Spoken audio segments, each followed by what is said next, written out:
আর হ্যাঁ, আপনারা যদি পুরো ভিডিওটা না দেখেন তাহলে কিন্তু আমি যে গানটা শিখিয়েছি আজকে সেটা কিন্তু মিস করে যাবেন। পুরোটা শিখাইনি। পুরোটা দেখতে হলে আমার চ্যানেলটাকে সাবস্ক্রাইব করবেন, কন্টিনিউ আমার সঙ্গে থাকতে হবে, তাহলেই পুরো দেখতে পারবেন। আরও অনেক কিছু গান আমি শেখাতে পারবো, যা আমি জানি। আমি চাই আমার ভবিষ্যৎ জেনারেশনের জন্য কিছুটা আমি দিয়ে যেতে চাই। আমি খুব সামান্যই জানি, সামান্যর থেকেও যদি কেউ উপকৃত হয় সেটাই আমি চেষ্টা করছি। ধন্যবাদ। আপনারা সঙ্গে থাকুন আমার। রে গা মা পা ধা ধা নি ধা ধা নি ধা পা পা ধা নি সা সা রে গা মা পা পা সা রে গা মা পা সা রে গা মা পা ধা পা মা গা রে ধা পা মা গা রে রে গা মা পা ধা ধা নি পা রে গা মা পা ধা ধা নি পা পা ধা পা সা পা পা ধা পা সা সা রে গা মা পা সা রে গা মা পা ধা পা মা গা রে ধা পা মা গা রে রে গা মা পা ধা ধা নি পা রে গা মা পা ধা নি পা পা ধা পা সা পা পা ধা পা সা রে গা গা মা পা ধা পা মা গা রে রে গা মা পা ধা ধা নি পা ধা পা সা আবার কর সা রে গা মা পা ধা পা মা গা রে রে গা মা পা ধা ধা মি পা ধা পা সা সা রে গা মা পা ধা পা মা গা রে রে গা মা পা ধা ধা নি পা ধা পা সা।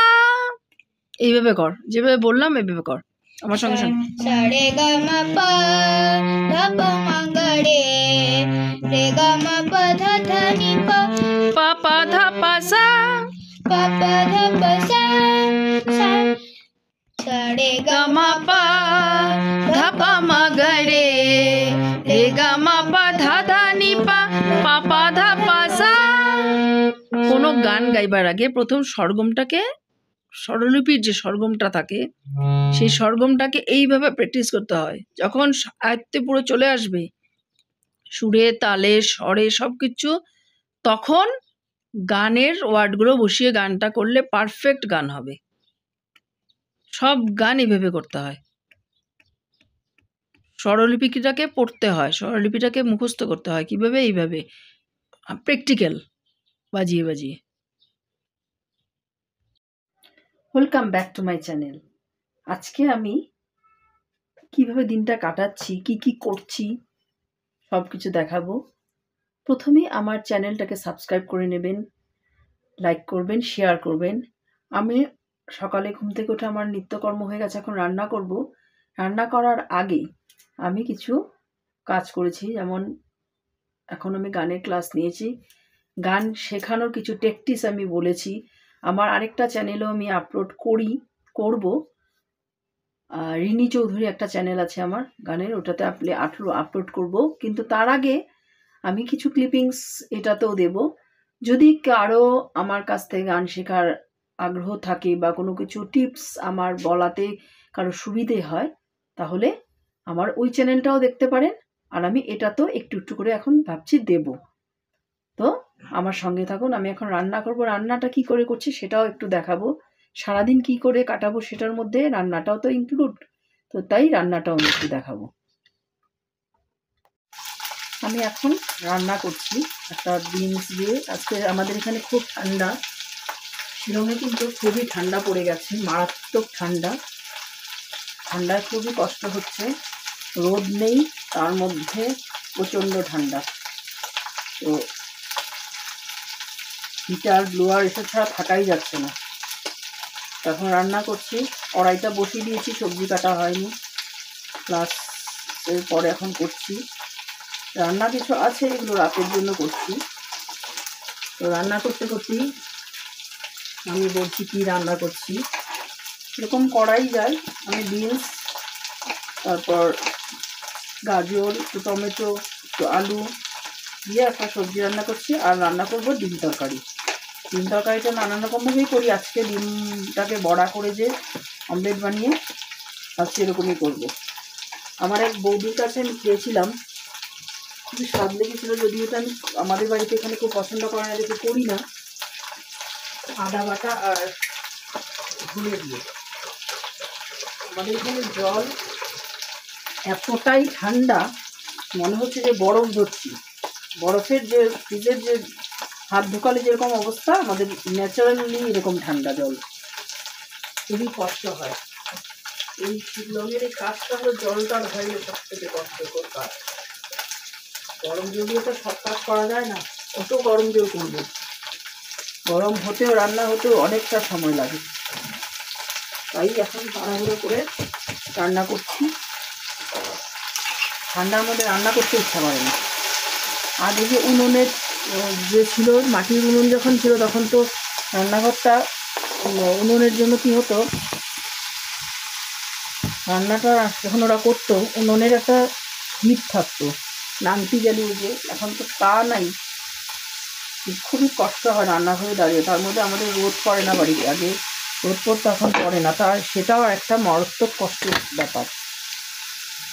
আজকে আমি যে ডিম তরকারিটা রান্না করছি তার জন্য লাগবে 2টো ডিম, আর ডিমের বড়াটা করার জন্য একটা এই সাইজের পেঁয়াজ, পুরোটা লাগবে না, আর আরেকটা পেঁয়াজও নেব, এই অল্প দিয়ে আমি করব, খুব একটা বেশি পেঁয়াজ এটাতে লাগবে না। আমি ধনে গুঁড়ো আর লঙ্কা গুঁড়ো এগুলো দিয়ে করব। আলু দেবো একটা মিডিয়াম সাইজ, এরম সাইজের আলু নেব। তো আমি কিছু কেটে টেটে তারপর আমি দেখাচ্ছি। কড়াইতে প্রথমে আমি অল্প তেল দিচ্ছি, যেহেতু আমি ডিমটা বড়া করব তাই একসাথে পুরোটা একসঙ্গেই করে নেব, তাই ডিমটা কড়াইতে আমি তেলটা দিয়ে দিলাম। আমি 2টো ডিমের জন্য অর্ধেকটা যে পেঁয়াজ দেখিয়েছিলাম অর্ধেকটা পেঁয়াজ দিলাম, আর এটার মধ্যে আমি কাঁচা লঙ্কাও দেব। ডিমটাকে নুন, হলুদ আর কাঁচা লঙ্কা দিয়ে দিলাম। অনেকে হলুদ দেয় না, আমি আজকে ইচ্ছা করে একটু দিলাম, আমার একটু হলুদ হলুদ ধরে দেখতে ভালো লাগে। এখন এটাকে আমি কড়াইতে দিচ্ছি। আমি একসাথেই, যেহেতু 2টো ডিম দিয়ে করছি আমি একসাথেই দিয়ে দিলাম। একটু ঢাকা দিয়ে দিলে এটা ভালো মতন হয়ে যায়। জাস্ট এখন একটু ঢাকা দিয়ে দেব। এখন কিছুটা সময় আমি ঢেকে রেখেছিলাম। ঢেকে রাখলে কি হয়, ভালো করে ভেতরটা সেদ্ধ হয়ে যাবে, আর হলো জিনিসটা খুব সফট হয়। এখন আমি উল্টে দেব, উল্টাতে এক হাতে পারছি না, একটু দাঁড়ান।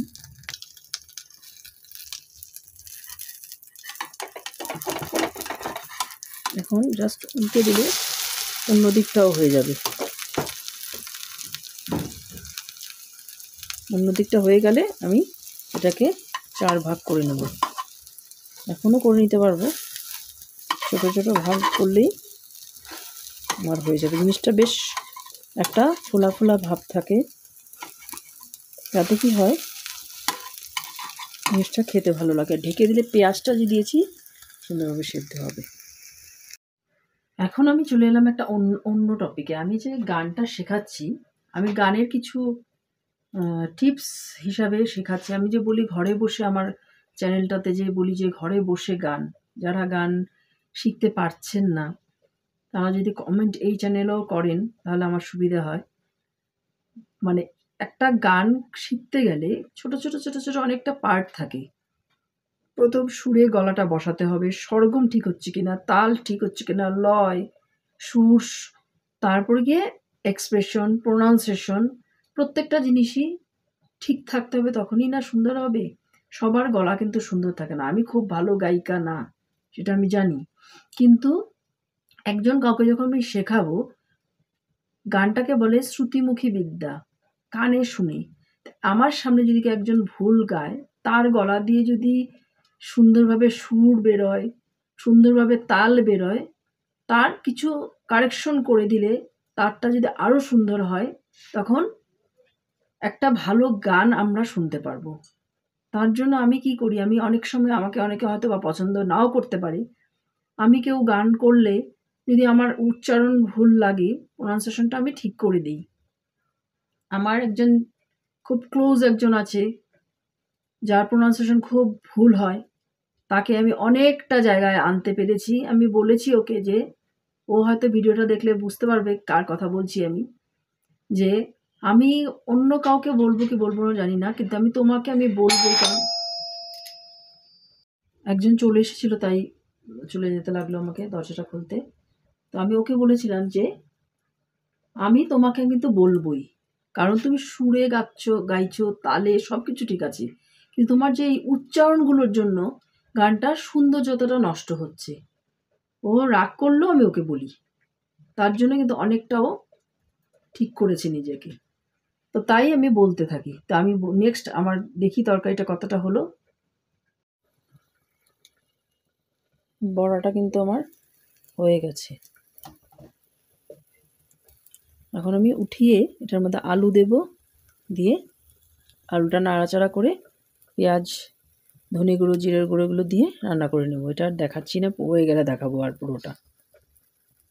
এখন আমি উঠিয়ে দিচ্ছি বড়াটা। যা গানের কথা যে বললাম, আপনারা যদি দেখতে চান তাহলে আমি বলতে পারি, দেখাতে পারি। আমার চ্যানেলে আমি একটু আপলোড করব, কারণ গান বাজনা যে কোনো জিনিস, খালি গানের কথা না। আজকে আর্ট শিখতে গেলেও আমি আঁকতে ভালোবাসি, কিন্তু আমি প্রপারভাবে ট্রেনিং আমার নেই। যার জন্য কি হচ্ছে, আমি আঁকতে গেলে আর একজন যে প্রপারভাবে আঁকা যার আছে তার কিন্তু আঁকাটা ভালো হবে আমার তুলনায়। কারণ আমি কিছুই জানি না। আমরা স্কুলে যা করেছিলাম অতটুকু, স্কুলে তো আমাদেরকে ক্লাস 5 পর্যন্ত, বোধহয় 7 পর্যন্ত আমাদের আঁকার ক্লাস ছিল। আমার আঁকাটা যদি পুরো 10 পর্যন্ত থাকতো আমি খুব খুশি হতাম, কিন্তু তা তো আর আমার ইচ্ছা মতো হবে না। তো এখন আমি কড়াইতে আবার একটু তেল দিচ্ছি। আমি চেষ্টা করছি যতটা কম তেলে করার জন্য। ডিম বড়া বা এরকম বড়া জাতীয় কোনো তরকারিতে একটু তেল তো বেশি লাগেই। তো আমি কাজ করতে করতেই আমার কথাগুলো বলে নিচ্ছি। কাজ করতে করতে কথাগুলো বলার কারণ হলো যে আলাদা করে আর সময় দেওয়াটা আমার পক্ষে হয়তো বা সম্ভব নাও হতে পারে, তাই আলাদা করে আর দিচ্ছি না।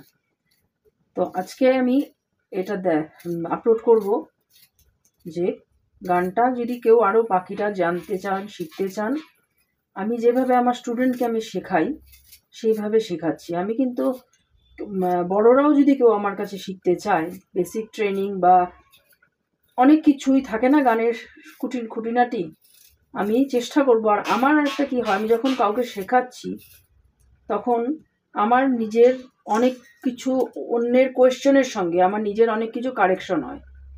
আমি হয়তো বা সে আমাকে প্রশ্ন করলো বা গান করাতে করাতে আমার মনে হচ্ছে যে আমাকে সে কোয়েশ্চেনটা করতে পারে, তখন আমি করি কি, তখন আমি জিনিসটাকে জানার চেষ্টা করি যে কিভাবে আমি প্রপারভাবে তাকে আমি যে ব্যাপারটা বোঝাতে পারবো। তো এরকম যদি কেউ আমার চ্যানেলে দেখে আমার কারো মনে হয় যে কোনো কিছু শিখতে চান, আমার যেটা সাধ্যের মধ্যে আছে সেটা কিন্তু আমি শেখাতে রাজি। আজকে টিউশনি করলে একরকম, টিউশনি ছাড়াও কিন্তু আমি অনেকগুলো টিপস দিতে থাকি।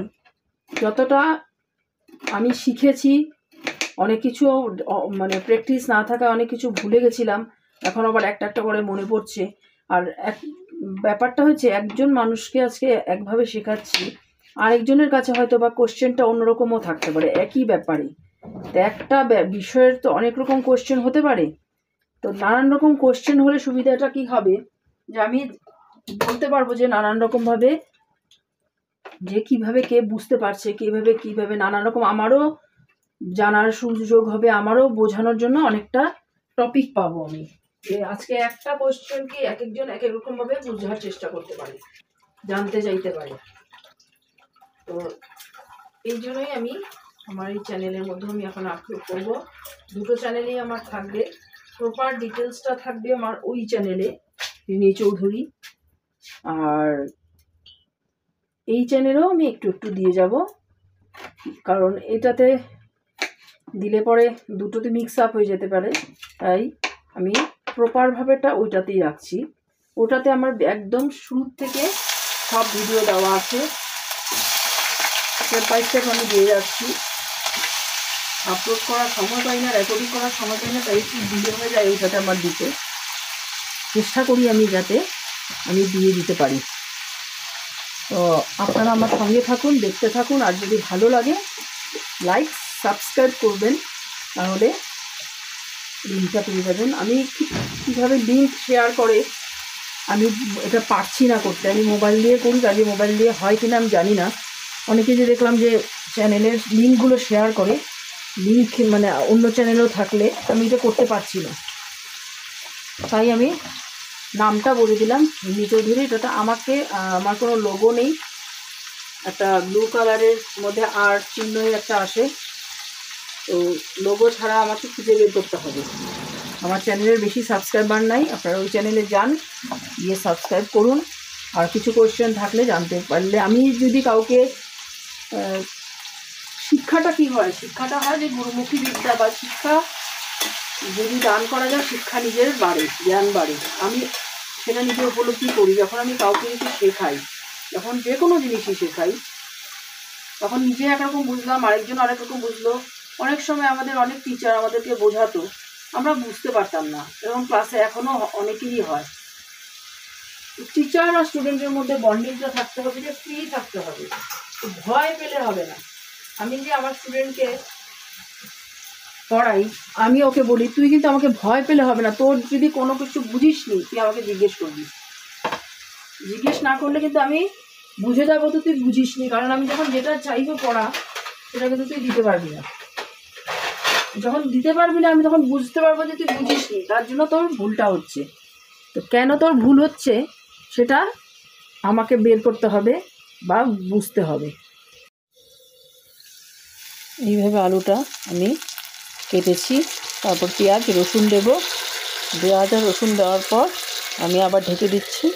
পেঁয়াজ রসুন দেওয়ার পর মশলাপাতি দিয়ে তরকারিটা নামিয়ে নেব, সেদ্ধ হওয়া পর্যন্ত আমাকে রাখতে হবে।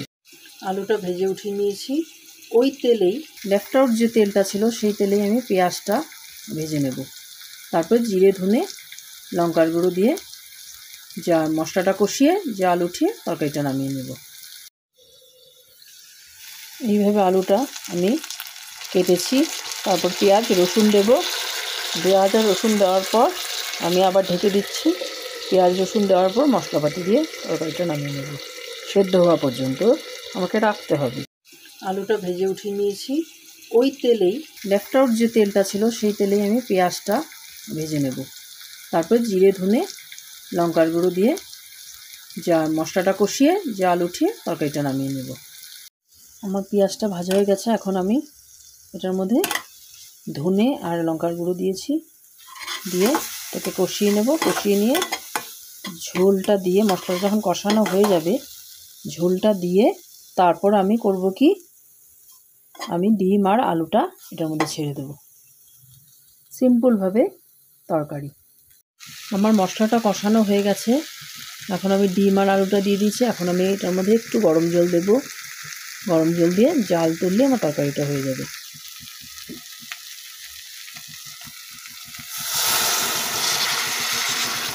গরম জল দিলে না তরকারিটা তাড়াতাড়িও হবে, যেহেতু আমাদের এখানে বরফ ঠান্ডা জল, আমাদের হতেও সময় লাগবে। আর হলো গিয়ে তরকারির গ্যাসটা অনেকটা বাঁচে, আর তরকারির টেস্টটা কিন্তু যদি প্রথম থেকে আবার ঠান্ডার থেকে গরম হতে হয় তাহলে কিন্তু টেস্টটা কিছুটা নষ্ট হয়। আমি আলুটা সেদ্ধ হওয়ার জন্য, আলুটা সেদ্ধ হয়ে গেছে, আর একটু সেদ্ধ হওয়ার জন্য আমি একটু জলটা বেশি দিলাম, আমার হয়ে যাবে তরকারিটা। খুঁটিনাটি টিপসগুলো দিয়ে কিন্তু রান্নাবান্না হয়, খুঁটিনাটি টিপসগুলো কিন্তু আমাদের খুব প্রয়োজনীয়। সংসারের ছোটোখাটো প্রত্যেকটা কাজের জন্যই কিন্তু খুঁটিনাটি টিপসের উপরেই আমাদের চলে। এইসব টিপসগুলো কিন্তু আমরা বড়দের কাছ থেকেই শিখেছি।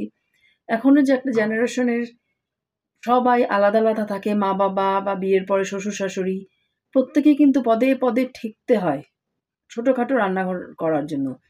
কিন্তু এইসব খুঁটিনাটি টিপসগুলো আমি কিন্তু আমার শাশুড়ির কাছ থেকেও পেয়েছি, আমার মার কাছ থেকেও পেয়েছি অনেক কিছু। ওইসবই অ্যাপ্লাই করে আমরা কাজ করি। এখনও কিন্তু কেউ আমার থেকে কেউ বড়রা কেউ শেখালে আমি তাদের কাছ থেকে শিখি। তরকারিটা হয়ে গেছে। অনেক কথা বললাম, কাজের কথাই বললাম, কিন্তু হয়তো অগোছালোভাবে বলেছি। তো এখন গরম গরম ভাতের সঙ্গে এটা খুব ভালো লাগবে। এখন গ্যাসটা অফ করে দিচ্ছি। আর একটু শুকনো করতে চাইলে আর একটু শুকনো আমি করিনি, লাগলে আবার করব আর একটু শুকনো।